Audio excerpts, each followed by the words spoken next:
یادش بخیر آخری قسط۔ سنگین حالات سن کر شوکت کے چہرے پر زردی کھنڈ گئی۔ مسکین سے صورت بنا کر اس نے کہا، تھانے دار صاحب آپ مجھ سے بڑی بڑی قسم لے لیں، لیکن میری بات کا یقین کر لیں، میں اس بندے کے بارے میں کچھ نہیں جانتا۔ وہ لگ بھگ 5 بجے ڈیرے سے چلا گیا تھا۔ میں نے ٹٹولتی ہوئی نظر سے اسے دیکھا اور خود کلامی کے انداز میں کہا، وہ 4:30 بجے تمہارے ڈیرے پر آیا اور 5 بجے رخصت ہو گیا، یعنی وہ محض آدھا گھنٹہ یہاں رکا رہا۔ کیا تم مجھے بتاؤ گے یہ آدھا گھنٹہ اس نے کس مصروفیت میں گزارا تھا؟ میں اس بار میں بھی کوئی پکی بات نہیں کر سکتا جناب، وہ عاجزی سے بولا۔ وہ دونوں ڈیرے پر پہنچتے ہی ایک کمرے میں بند ہو گئے تھے۔ توتی نے مجھے تاکید کی تھی کسی کو اس طرف نہ آنے دوں۔ اس بندے کو توتی نے اپنا دوست بتایا تھا۔ میں نے اس کی ہدایت کے مطابق پورے آدھے گھنٹے تک کسی بھی شخص کو اس کمرے کی طرف نہ پھٹکنے دیا۔ بس اتنی سی بات ہے، تمہیں بالکل معلوم نہیں وہ دونوں آدھے گھنٹے تک اس کمرے میں کیا کرتے رہے تھے؟ میں نے چبھتے ہوئے لہجے میں استفسار کیا۔ قطعی نہیں سرکار، سوال ہی پیدا نہیں ہوتا۔ تمہارے بیان کے مطابق امتیاز نامی وہ بندہ 5 بجے شام ڈیرے سے رخصت ہو گیا تھا، میں نے ٹھہرے ہوئے لہجے میں کہا۔ پھر پوچھا، کیا توتی پہلوان اس کے بعد ڈیرے پر ہی رہا تھا؟ 10-15 منٹ بعد وہ بھی ڈیرے سے باہر چلا گیا تھا، اس نے بتایا۔ میں چونک اٹھا۔ اس کی واپسی کب تک ہوئی تھی؟ لگ بھگ 7 بجے، اس نے جواب دیا۔ مجھے وہ کمرہ دکھاؤ۔ میں اٹھ کر کھڑا ہو گیا۔ توتی پہلوان کی کل شام کی مصروفیات نے میرے ذہن میں ہلچل مچا دی۔ امتیاز شیخ اس کے ساتھ ڈیرے پر پہنچا تھا، پھر اس کی واپسی پر توتی پہلوان بھی 2 گھنٹے کے لیے غائب ہو گیا۔ یہ تمام تر امور اس جانب اشارہ کرتے تھے کہ امتیاز کی پراسرار گمشدگی میں توتی کا ہاتھ ہو سکتا تھا۔ توتی ایک جرائم پیشہ شخص تھا۔ ایسے لوگوں سے کچھ بھی بعید نہیں ہوتا۔ اگر توتی ایک مرتبہ میرے ہتھے چڑھ جاتا تو پھر اس کی زبان سے امتیاز شیخ کے بارے میں اگلوانا آسان ہو جاتا۔ میں شوکت کی رہنمائی میں چلتے ہوئے اس کمرے میں آ گیا جہاں اس کے بقول امتیاز نے کل توتی کے ساتھ آدھا گھنٹہ بڑے مشکوک انداز میں گزارا تھا۔ میں پہلے بھی اس کمرے کی تلاشی لے چکا تھا، لیکن اس بار چونکہ ذہن میں دوسری بات تھی، لہذا تلاشی کا انداز بھی خاصا تفصیلی اور تنقیدی رہا۔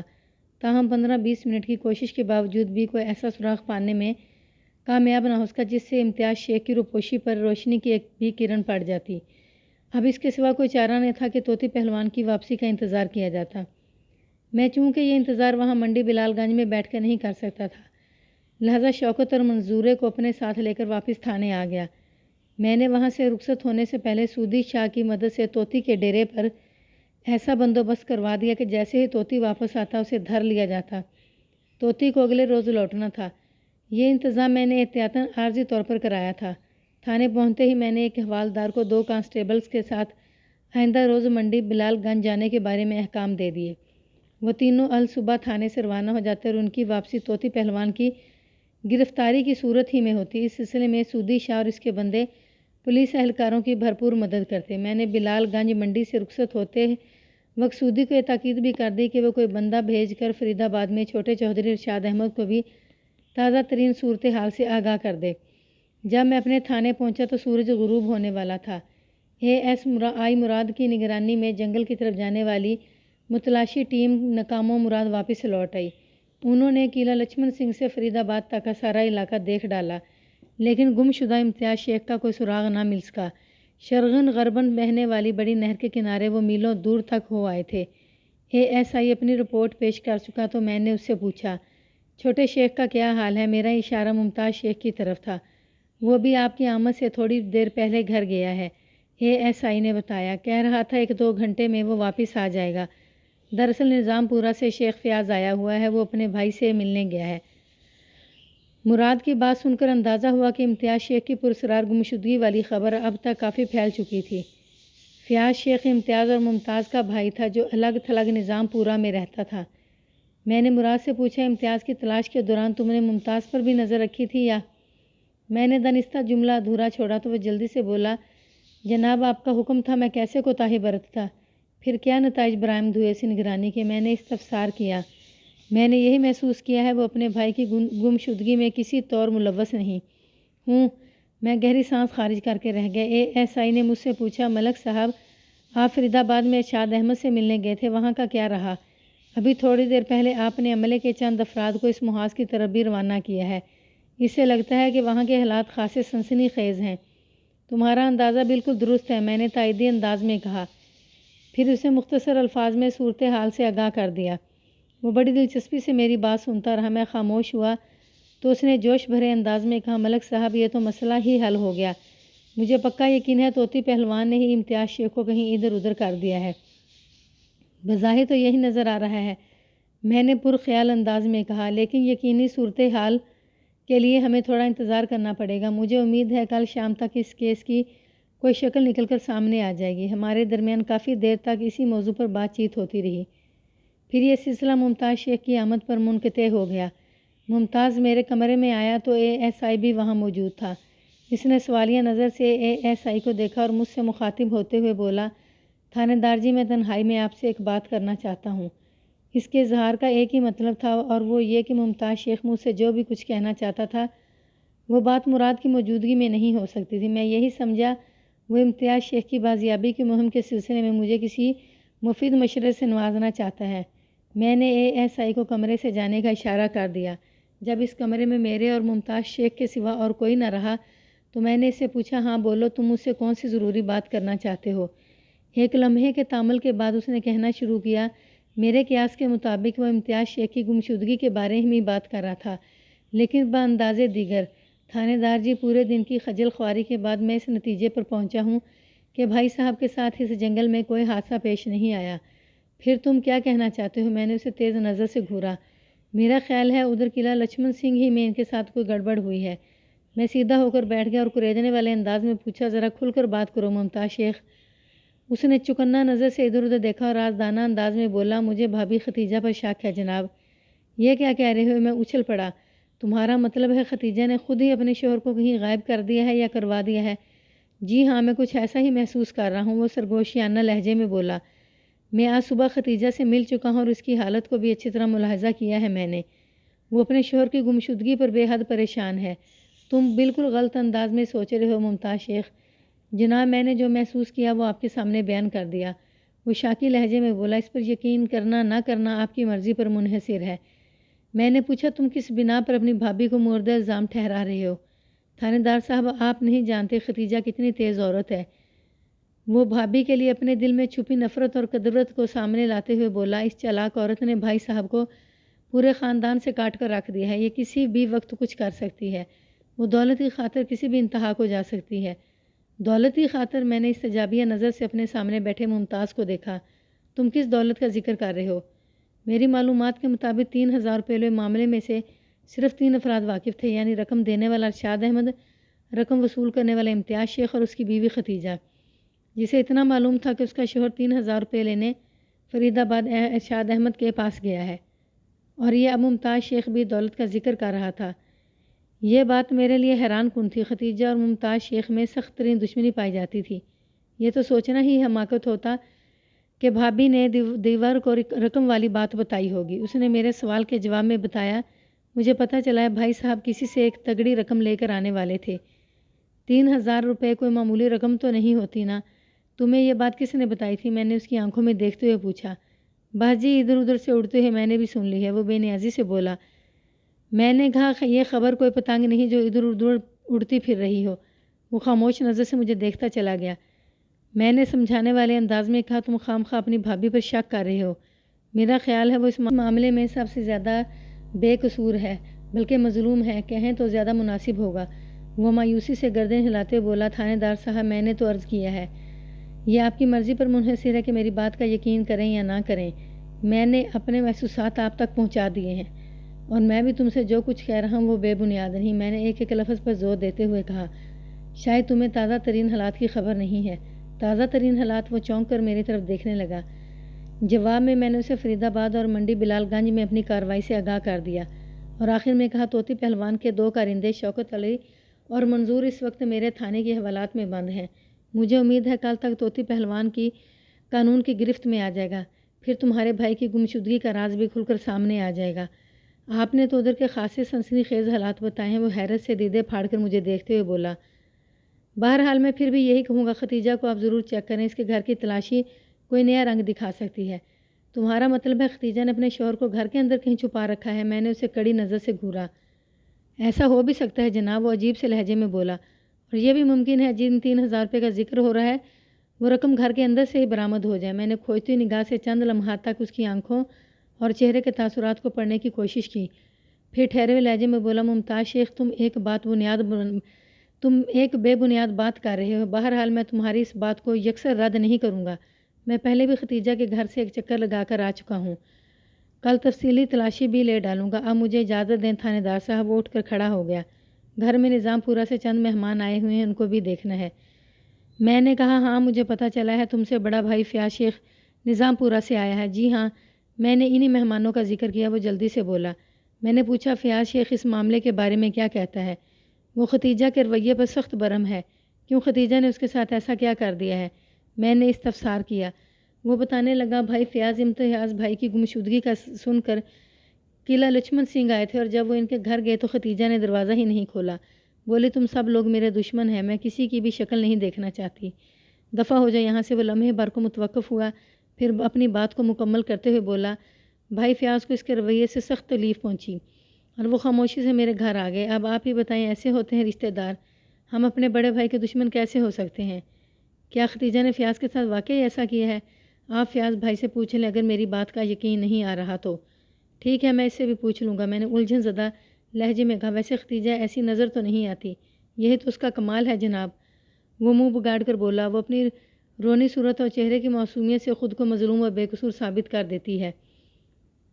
آپ اس عورت کو نہیں جانتے تھانے دار صاحب، ہمارا تو کئی سال سے واسطہ ہے نا۔ وہ اول اور آخر اپنی بھابھی کی مخالفت میں بول رہا تھا، اور یہ ناپسندگی اور مخالفت دو طرفہ تھی۔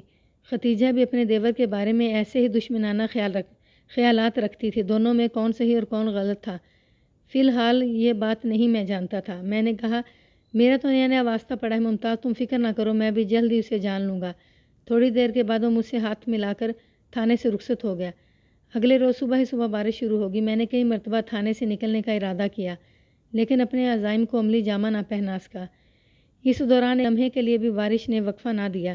یہ خلاف توقع بارش تھی اور بعد ازاں دوپہر تک خوب دل کھول کر برستی رہی۔ لگ بھگ 2 بجے دوپہر بارش تھمی اور میں نے ختیجہ کی طرف جانے کا فیصلہ کیا ہی تھا کہ ایک اور رکاوٹ راہ میں آن کھڑی ہوئی۔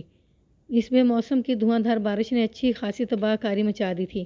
گاؤں کی نزدیکی سڑک پر کوئی مسافر بردار گاڑی الٹ گئی اور مجھے فوری طور پر موقع کی کارروائی کے لیے وہاں جانا پڑ گیا۔ اس حادثے میں متعدد زخمیوں کے علاوہ 2 افراد کی ہلاکت بھی عمل میں آئی تھی۔ ان 2 مسافر افراد میں ایک 8 سال کا بچہ بھی تھا۔ دن کا باقی حصہ وہاں سڑک پر گزر گیا اور مغرب سے کچھ تھوڑا پہلے میں اس ہنگامی کارروائی سے فارغ ہوا۔ ختیجہ کا گھر اس سڑک اور تھانے کے درمیان واقع تھا، لہٰذا میں واپسی میں اس سے ملنے چلا گیا۔ وہ سب سے پہلے اپنے شوہر کے بارے میں مستفسر ہوئی۔ میں نے اسے اس کے شوہر کے سلسلے میں جاری اب تک کی کارروائی کے بارے میں تفصیلاً بتایا اور آخر میں پوچھ لیا، میں نے سنا ہے کل تمہارا بڑا دیور فیاض یہاں آیا تھا اور تم نے اس کے ساتھ اچھی خاصی بدتمیزی کی ہے۔ یہ سب لوگ میرے زخموں پر نمک چھڑکنے کے لیے آتے ہیں، وہ روحانسی ہوگی۔ مجھے نہیں ملنا کسی سے۔ میں نے کہا، جہاں تک میں نے سنا ہے فیاض ممتاز سے خاصا مختلف ہے، اس کے ساتھ تم لوگوں کی کوئی ناراضگی وغیرہ بھی نہیں۔ آپ بالکل ٹھیک کہتے ہیں تھانے دار صاحب، وہ تائیدی انداز میں بولی۔ یہ سچ ہے کہ مجھے فیاض بھائی سے کوئی بڑی شکایت نہیں، لیکن کل ممتاز کے ساتھ انہیں دیکھ کر پتہ نہیں کیوں میرا دماغ خراب ہو گیا اور میں نے انہیں بھی الٹی سیدھی سنا دی۔ میں یہی سمجھتی تھی کہ ممتاز انہیں سکھا پڑھا کر میرے پاس لایا ہوگا۔ مجھے اس شخص کی شکل سے بھی شدید نفرت ہے اور اسی کو دیکھ کر میں نے فیاض کے ساتھ بھی بدسلوکی کر ڈالی۔ بعد میں مجھے اپنے رویے پر افسوس بھی ہوا۔ کیا فیاض کے ساتھ ممتاز بھی یہاں آیا تھا؟ میں نے پوچھا۔ اس نے اس بات میں جواب دیا، یہ بات ممتاز نے مجھے نہیں بتائی تھی۔ میں نے ختیجہ سے ممتاز وغیرہ کا ذکر کرنا مناسب نہ سمجھا، ورنہ وہ خام خواہ بھڑک اٹھتی۔ میں نے معتدل لہجے میں کہا، بہرحال تم نے فیاض کے ساتھ کچھ اچھا نہیں کیا۔ اس نے خاموشی سے گردن جھکا لی۔ وہ شام ہونے سے پہلے کا وقت اور فضا میں اتنی روشنی باقی تھی کہ میں گھوم پھر کر ختیجہ کے گھر کو دیکھ سکتا تھا۔ میں فوری طور پر اپنے کام میں مصروف ہو گیا۔ ختیجہ میرے اس رویے سے خاصی الجھی ہوئی تھی۔ اس نے مجھے پوچھا بھی کہ میں پراسرار انداز میں اس کی گھر کی تلاشی کیوں لے رہا ہوں، اور میں نے اسے یہ کہہ کر ٹال دیا کہ یہ ضروری کارروائی ہے، اسے اس سلسلے میں فکر مند ہونے کی چنداں ضرورت نہیں۔ تمام کمروں کے علاوہ میں نے گھر کے صحن کا بھی بغور جائزہ لے ڈالا، لیکن مجھے وہاں سے کوئی بھی ایسا سراغ نہ مل سکا جس سے اس بات کی طرف شک جاتا کہ امتیاز شیخ کی پراسرار گمشدگی میں کسی بھی حوالے سے ختیجہ کا ہاتھ ہو۔ میں نے وقت رخصت اسے تسلی دی، تم فکر نہ کرو ختیجہ، میں بہت جلد تمہارے شوہر کا سراغ لگانے میں کامیاب ہو جاؤں گا۔ ذرا طوطی پہلوان میرے ہاتھ آ جائے، پھر یہ معاملہ آسانی سے حل ہو جائے گا۔ اس نے میرا شکریہ ادا کیا اور دروازے تک مجھے چھوڑنے۔ ختیجہ کا اکلوتا بیٹا الطاف اس وقت اس کمرے کے سامنے کھڑا تھا جس کے اندر وہ سفید گھوڑا رہتا تھا، جو اپنے مالک کے بغیر ہی زخمی حالت میں گھر پہنچا تھا۔ موسم کی خرابی اور زخمی حالت کے پیش نظر اسے کمرے میں ہی رکھا گیا تھا۔ مجھے اس کی خیریت بھی دریافت کرنا تھی، اس لیے ادھر چلا گیا۔ سب سے پہلے میں نے الطاف کے سر پر شفقت بھرا ہاتھ پھیرا۔ وہ لگ بھگ 10 سال کا ایک دھان پان سا لڑکا تھا۔ اس عمر میں شعور قدرے پختہ ہو چکا ہوتا ہے اور انسان اپنے حالات کو اچھی طرح سمجھنے لگتا ہے۔ یہ الگ بات کہ وہ زندگی کے بعض اہم اور حساس معاملات میں اپنے دلی جذبات کو ظاہر نہیں کر سکتا۔ الطاف اپنے والد کی پراسرار گمشدگی کا بخوبی اندازہ لگا چکا تھا، اس لیے اس کے چہرے پر مجھے غم و اندوہ کے گہرے بادل دکھائی دیے۔ میں نے اسے پیار کیا اور تھوڑی دیر تک تسلی تشفی کی باتیں کرتا رہا۔ وہ خاموش کھڑا میری باتیں سنتا رہا، پھر چپکے سے اپنی ماں کے پاس چلا گیا۔ اس کی خاموشی اور اداسی برمحل تھی۔ میں جس دن الطاف کو پچکار رہا تھا، میں نے کمرے کے اندر گھوڑے کے ہنہنانے کی آواز 2 مرتبہ سنی تھی۔ گھوڑے کی زبان تو کوئی گھوڑا ہی سمجھ سکتا ہے، لیکن ان لمحات میں مجھے یوں محسوس ہوا جیسے وہ مجھ سے کچھ کہنا چاہتا ہو۔ میرے ذہن میں یہ خیال پیدا ہوا کہ وہ تقاضا کر رہا ہے الطاف کی طرح میں اسے بھی پیار کروں۔ یہ میرا ایک وقتی احساس تھا جسے میں کوئی نام دینے سے قاصر ہوں۔ میں کمرے کے اندر پہنچا تو وہ خاصا خوشی سے ہنہنایا۔ انسان کا ذہن جس سمت میں سوچ رہا ہوتا ہے وہ ہر ضروری اور غیر ضروری بات کو بھی اس سے منسوب کر لیتا ہے۔ مجھے بھی یہی محسوس ہوا جیسے میری آمد پر اس نے خوشی کا اظہار کیا ہو۔ میں نے اس کی پیٹھ سہلاتے ہوئے پوچھا، کیسے ہو شہزادے؟ جواب میں وہ ایک مرتبہ پھر ہنہنایا۔ میں یہی سمجھا وہ مجھے اپنی خیریت سے آگاہ کر رہا ہے۔ میں اسے دروازے کے قریب لا کر اس کی گھائل ٹانگوں کا جائزہ لینے لگا۔ ڈنگر ڈاکٹر ظہوری بڑی توجہ سے اس کا علاج کر رہا تھا۔ اس نے دروازے تک مختصر سے سفر کے دوران تکلیف تو محسوس کی، لیکن میں نے دیکھا وہ پہلے سے کافی بہتر تھا۔ میں نے اس گھوڑے سے دوبارہ آ کر اسے دیکھنے کا وعدہ کیا اور ختیجہ کے گھر سے نکل آیا۔ راستے میں ممتاز شیخ سے ملاقات ہوگی۔ اس نے یہی ظاہر کیا ہم اتفاق سے ملے ہیں، لیکن میں نے اس کے چہرے کے بدلتے ہوئے تاثرات سے اندازہ لگایا کہ ہمارا ملنا اتفاقاً نہیں تھا۔ مجھے یوں محسوس ہوا جیسے وہ میری ٹو میں ادھر گھوم رہا ہو۔ میں نے قدرے سخت لہجے میں اس سے دریافت کیا، تم ابھی تک گھر نہیں گئے؟ میں گھر سے ہی آ رہا ہوں جناب۔ وہ گڑبڑا گیا۔ ادھر فیکے موچی سے ایک کام تھا، اس نے بہانہ بناتے ہوئے کہا۔ وہ گھر تو نہیں ملا، واپس جا رہا تھا تو آپ پر نظر پڑ گئی۔ یقیناً آپ ختیجہ بھابھی کی طرف سے آ رہے ہیں، وہاں کی کیا خبریں ہیں؟ اس نے بڑی چالاکی سے سوالات کے رخ کو اپنی جانب سے پھیر کر میری طرف کرنے کی کوشش کی، تو میں چند لمحے ٹٹولتی ہوئی نظر سے اسے گھورتا رہا، پھر گھمبیر لہجے میں استفسار کیا، تھانے دار میں ہوں یا تم؟ ظاہر ہے جی تھانے دار تو آپ ہی ہیں جناب۔ تو پھر اپنی زبان قابو میں رکھو اور تھانے دار بننے کی کوشش نہ کرو۔ میں نے کیا کیا ہے تھانے دار صاحب؟ وہ ایسی معصومیت سے پوچھنے لگا جیسے میری بات نہ سمجھ سکا ہو۔ میں نے ڈانٹ سے مشابہ لہجے میں کہا، صرف میرے سوالات کو غور سے سنو اور سوچ سمجھ کر ان کا جواب دو۔ تم نے مجھ سے جھوٹ کیوں بولا تھا؟ وہ الجھ گیا۔ میں نے کون سا جھوٹ بولا ہے جناب؟ میں نے وضاحت کرتے ہوئے کہا، کسی حقیقت کو ادھورا بیان کرنا بھی ایک قسم کی دروغ گوئی ہی ہوتی ہے۔ تم نے مجھے یہ کیوں نہیں بتایا کہ فیاض شیخ کے ساتھ تم بھی ختیجہ کے گھر گئے تھے؟ وہ جذب باز ہو کر رہ گیا، پھر معذرت خانہ لہجے میں بولا، میں آپ کو بتانا بھول گیا تھا جناب، ختیجہ نے تمہاری ہی وجہ سے فیاض کو گھر میں داخل نہیں ہونے دیا۔ میں نے خفگی آمیز لہجے میں کہا، اگر اسے تمہاری شکل نظر نہ آتی تو اپنے دیور فیاض کو دروازے ہی پر سے نہ لوٹاتی۔ فیاض کے لیے اس کے دل میں مخالفانہ جذبات نہیں ہیں۔ وہ یہی سمجھی کہ تم فیاض کو کوئی الٹی سیدھی پٹی پڑھا کر وہاں لائے ہو۔ ختیجہ میرے بارے میں ہمیشہ بدگمان رہتی ہے۔ وہ برا سا منہ بناتے ہوئے بولا، فیاض کے ساتھ اگر وہ مجھے بھی گھر میں بٹھا لیتی تو اس کا کون سا نقصان ہو جاتا؟ میں بھی تو فیاض کی طرح اس کا دیور ہوں۔ بھائی صاحب کے گھر پر ہم دونوں کا ایک ہی جیسا حق ہے۔ یہ تمہارا خیال ہے اور میں اس سلسلے میں تم سے بحث نہیں کرنا چاہتا، میں نے ٹھہرے ہوئے لہجے میں کہا۔ بہرحال ختیجہ ایسا نہیں سمجھتی اور میری معلومات کے مطابق امتیاز شیخ بھی تمہیں وہ اہمیت نہیں دیتا جو فیاض شیخ کو حاصل ہے۔ یہی تو مصیبت ہے جناب، وہ خفگی آمیز لہجے میں بولا۔ پتہ نہیں ان لوگوں کو مجھ سے ایسی کون سی دشمنی ہے، دوستی یا دشمنی کا حساب کتاب تو بعد میں کرتے رہنا۔ میں نے وارننگ دینے والے انداز میں کہا، تمہیں میں یہی تاکید کروں گا کہ ختیجہ کی ٹو میں رہنا چھوڑ دو، ورنہ میں تمہارے خلاف قانونی چارہ جوئی کے لیے مجبور ہو جاؤں گا۔ ٹھیک ہے تھانے دار صاحب، وہ مسکین سی صورت بنا کر بولا، میں آپ کے اس حکم کو یاد رکھوں گا۔ میں نے ایک فوری خیال کے تحت اس سے پوچھ لیا، کیا فیاض شیخ اس وقت تمہارے گھر میں موجود ہے؟ فیاض شیخ امتیاز شیخ کا بھائی تھا اور میری معلومات کے مطابق ان دونوں بھائیوں کے درمیان نہ خوشگوار تعلقات بھی نہیں تھے۔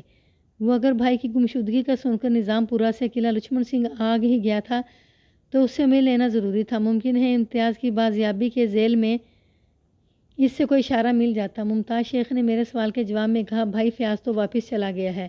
وہ کب گیا ہے؟ بے ساختہ میرے منہ سے نکلا۔ جب میں تھانے سے گھر پہنچا تو وہ جانے کے لیے تیار بیٹھا تھا، ممتاز نے بتایا۔ ختیجہ کے رویے نے اسے ایسا دل برداشتہ کیا کہ اس نے واپس جانے کا پروگرام بنا لیا۔ میں تھوڑی دیر پہلے ہی سے روانہ کر کے آیا ہوں۔ میں ایک گہری سانس لے کر رہ گیا۔ فیاض شیخ سے ملاقات کی ایک ہی صورت تھی کہ یا تو میں اسے یہاں قلعہ لچھمن سنگھ طلب کر لیتا یا پھر اس کے پاس نظام پورا چلا جاتا، اور یہ دونوں کام یا دونوں میں سے کوئی ایک کل صبح ہی ہو سکتا تھا۔ میں نے ممتاز شیخ کو کچھ اور ہدایات دیں اور واپس تھانے آ گیا۔ میں امید کر رہا تھا کہ اس روز منڈی بلال گنج کی طرف سے کوئی خوشخبری سننے کو ملے گی، لیکن میری یہ توقع پوری نہ ہو سکی۔ ایک تو بارش نے بھی اس دن کی کارکردگی کو خاصا متاثر کیا تھا۔ البتہ اگلے روز دوپہر کے وقت وہ پولیس ٹیم واپس آ گئی جسے میں نے طوطی پہلوان کی گرفتاری کے لیے منڈی بلال گنج روانہ کیا تھا۔ اس روز مارچ کی غالباً 26 تاریخ تھی۔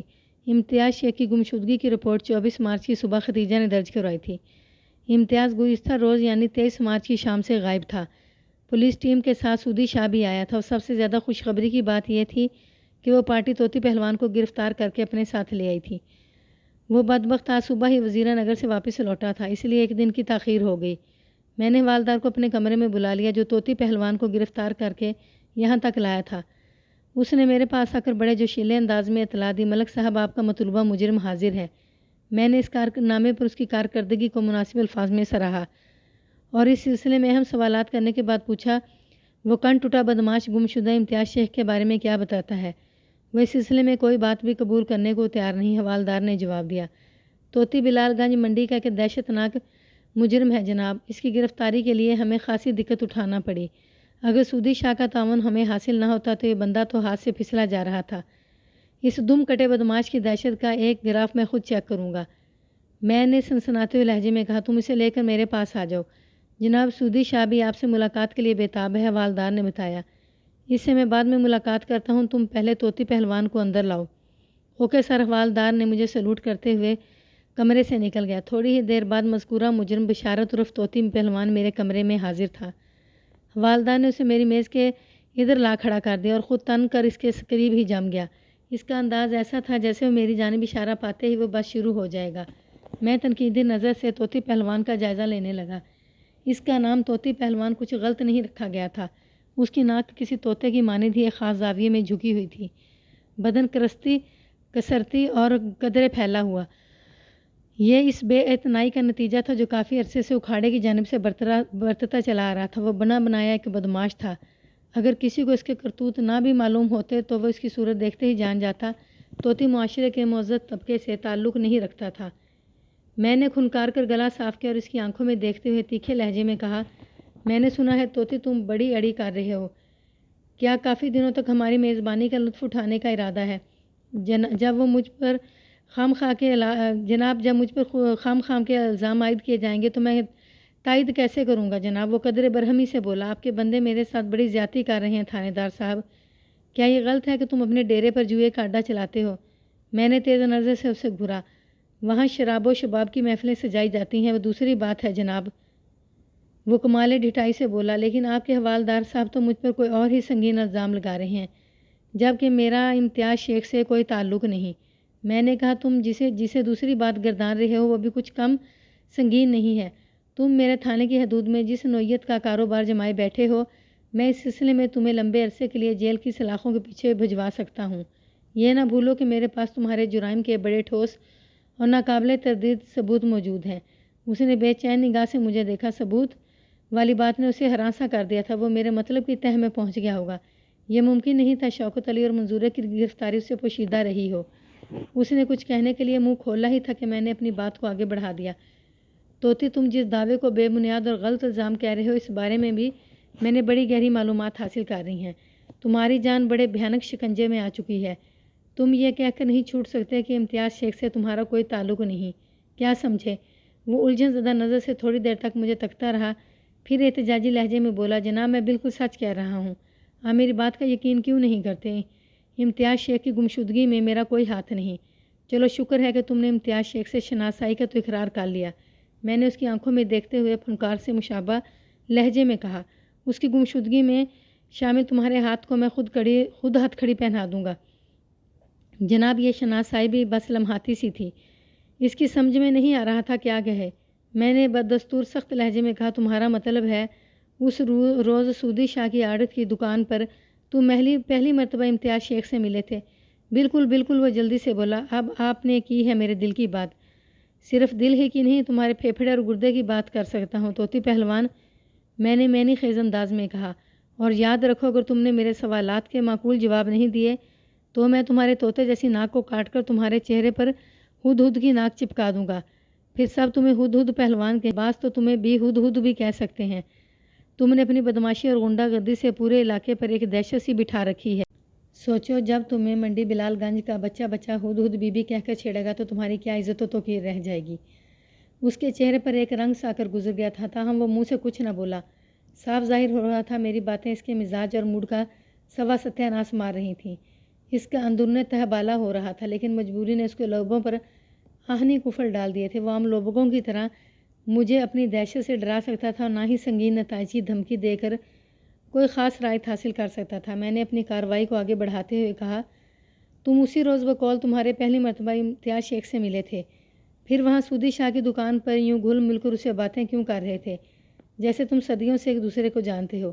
وہ بات دراصل یہ ہے جناب، وہ تامل کرتے ہوئے بولا، میرا اپنا ایک طریقہ کار ہے، اب آپ سے کیا پردہ۔ اتنا کہہ کر وہ میں نے خیز انداز میں خاموش ہوا تو میں انتظار کرنے لگا وہ کسی سربستہ راز سے پردہ اٹھانے والا ہے۔ ایک لمحے کی خاموشی کے بعد وہ دوبارہ گویا ہوا، جب تک اس دنیا میں بے وقوف لوگ موجود ہیں، عقل مند اور تیز آدمی بھوکا نہیں مر سکتا۔ میں نے بھی اپنے طریقہ کار کا ذکر کیا ہے نا، تو جناب میں بھی امتیاز شیخ جیسے لوگوں کو ڈھونڈ ڈھونڈ کر شکار کرتا ہوں۔ ایسے احمق افراد کی مجھے ہمیشہ تلاش رہتی ہے۔ میں انہیں اپنے شیشے میں اتارنے کے لیے 101 گر جانتا ہوں۔ مجھے یوں محسوس ہوا وہ کوئی انکشاف کرنے جا رہا تھا، اس لیے خاموش نظر سے اسے دیکھتا رہا۔ وہ اپنی بات کو آگے بڑھاتے ہوئے بولا، میں نے سودی شاہ کی دکان پر مختصر سی ملاقات میں یہ اندازہ لگا لیا کہ امتیاز کو چکر دیا جا سکتا ہے۔ مجھے یہ بھی معلوم ہو گیا ہے کہ اس کے پاس کچھ رقم بھی ہے۔ میں نے بہلا پھسلا کر اسے جوئے کے لیے راضی کر لیا۔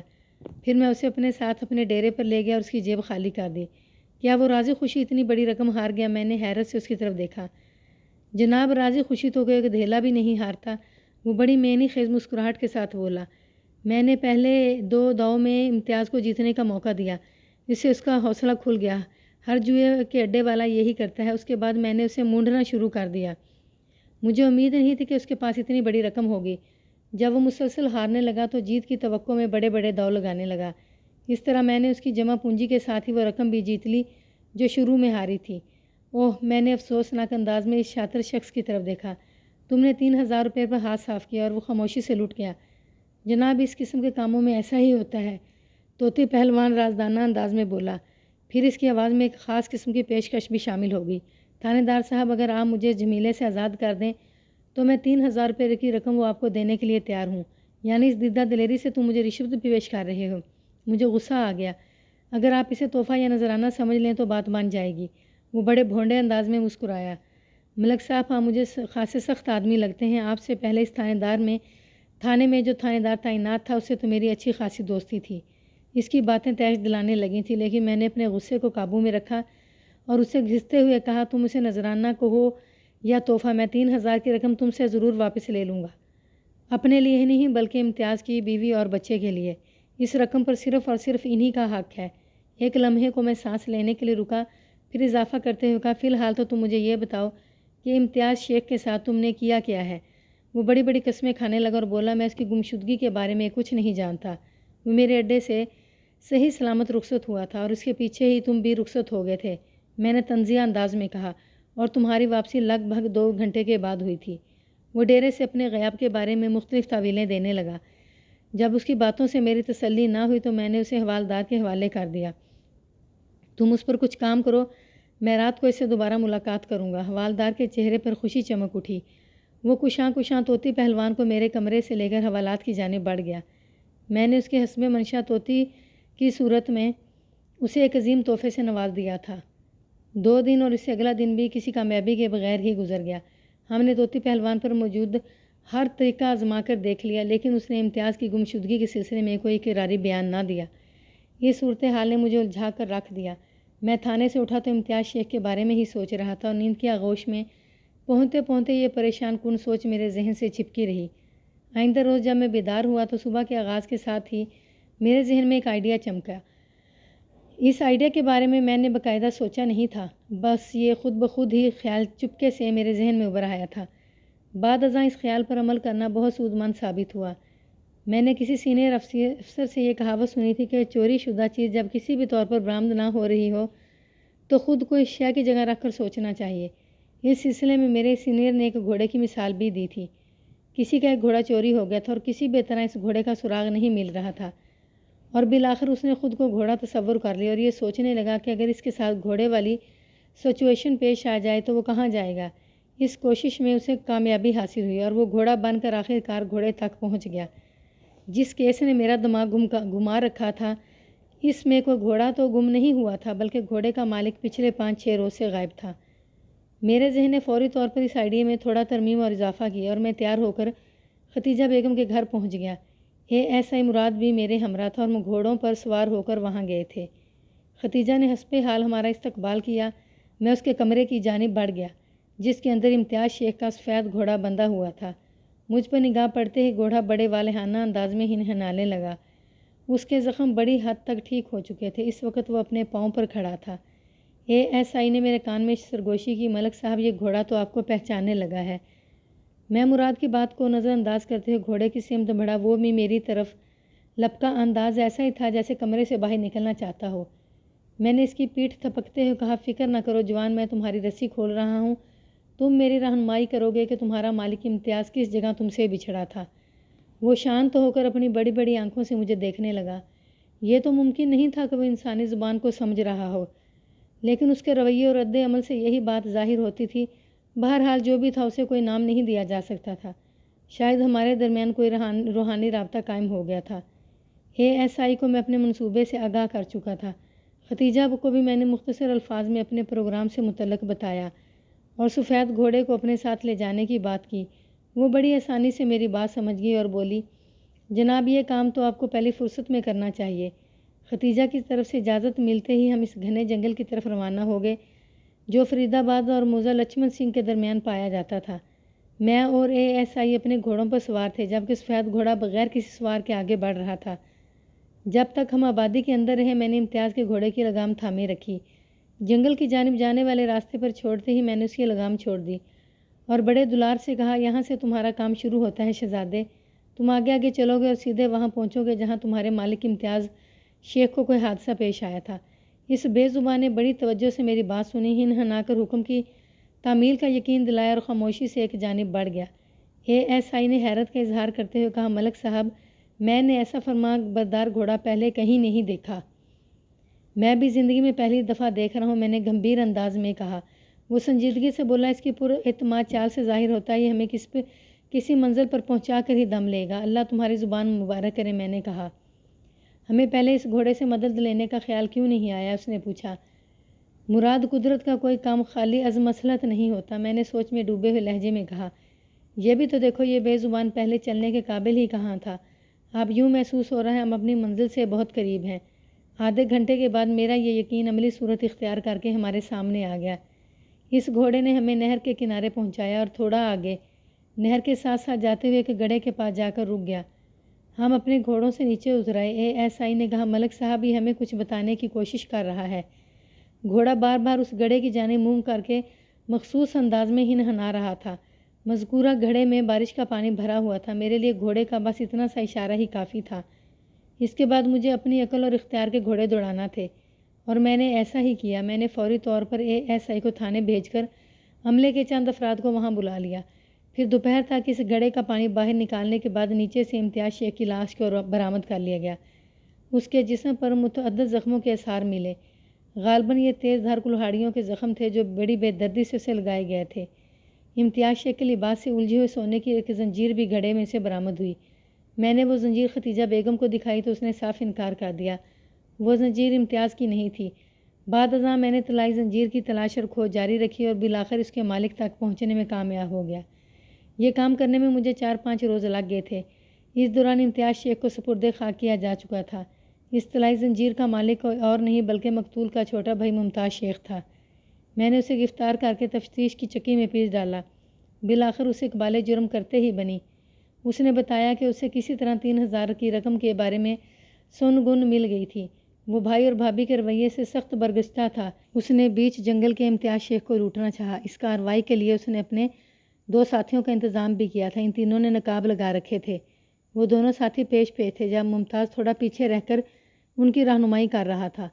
امتیاز کے پاس سے جب کوئی رقم برآمد نہ ہوئی تو انہوں نے ناکام ہو کر درندگی کا مظاہرہ کیا اور کلہاڑیوں کے وار کر کے اسے جان سے مار ڈالا۔ اس ظالمانہ کارروائی میں امتیاز کا گھوڑا بھی شدید زخمی ہو کر وہاں سے بھاگ گیا اور یہی گھوڑا بعد میں ممتاز کی گرفتاری کا سبب بن گیا۔ میں نے ممتاز کی نشاندہی پر اس کے دوسرے ساتھیوں کو بھی گرفتار کر کے بڑا ٹھیک ٹھاک فٹ کر دیا۔ وہ عدالت سے سزا پا کر جیل کی دیواروں کے پیچھے چلے گئے۔